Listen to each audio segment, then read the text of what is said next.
আসসালামু আলাইকুম রহমতুল্লাহি ওয়া বারাকাতুহু।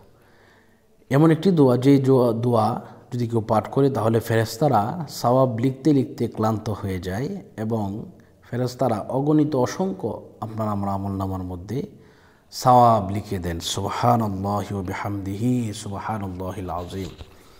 আসুন আমরা এই দোয়াটি একটু দেখে নিই। হযরতে আনাস ইবনে মালিক রাদিয়াল্লাহু তাআলা আনহু বলেন, রাসূলুল্লাহ সাল্লাল্লাহু আলাইহি সাল্লামের সাথে এক বৈঠকে আমি বসা ছিলাম।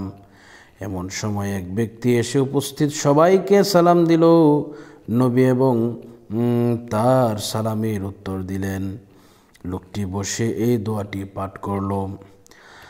আলহামদুলিল্লাহি হামদান কাসীরান তাইয়িবান মুবারাকান ফীহি কামা ইউহিব্বু রাব্বুনা ওয়া ইয়ারদা।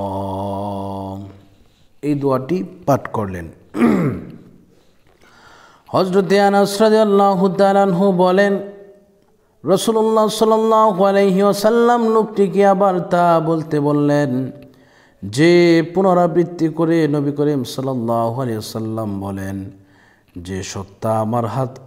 যে সত্তার হাতে আমার প্রাণ যার হাতে, তার শপথ নিয়ে বলতেছি, 10 জন ফেরেশতা এই বাক্যের সওয়াব লেখার জন্য দ্রুত চেষ্টা করতেছে, কিন্তু তারা বুঝতে পারছিল না যে কিভাবে লিখবে। অবশেষে তারা আল্লাহ তাআলার কাছে গেলে তিনি বলেন, আমার বান্দা যেইভাবে বসেছে সেইভাবেই লিখে দাও। সুবহানাল্লাহ, সুবহানাল্লাহ। আমার বান্দা যেভাবে বসেছে না, যেভাবে বলেছে সেইভাবে লিখে দাও। আল্লাহ আল্লাহ আল্লাহ আল্লাহ, সুবহানাল্লাহ, সুবহানাল্লাহ। এই জন্য আমরা এই আমলটি ইনশাআল্লাহ করবো। এটা আবারও পড়ি।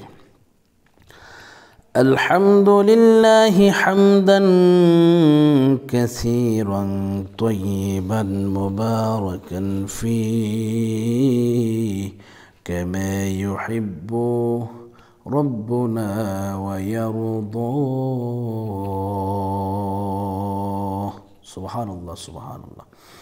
এজন্য আমরা এইভাবে এই দোয়াগুলা পাঠ করব। আল্লাহ পাক যেন আমাদের মনের বাসনা, যে কোনো মনের বাসনা ইচ্ছা করার জন্য আপনারা এই দোয়াগুলা পাঠ করবেন। এই দোয়াগুলা পাঠ করলে ইনশাআল্লাহ আপনাদের মনের বাসনা পূর্ণ হয়ে যাবে। আপনারা সুন্দরভাবে জীবনে চলাফেরা করতে পারবেন ইনশাআল্লাহ।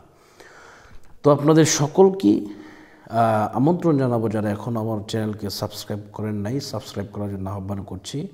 আর যারা করেছেন প্রত্যেককে ধন্যবাদ জানাচ্ছি। আজকের মতো এই পর্যন্তই বিদায় নিচ্ছি। আসসালামু আলাইকুম রহমতুল্লাহি ওয়া বারাকাতুহু।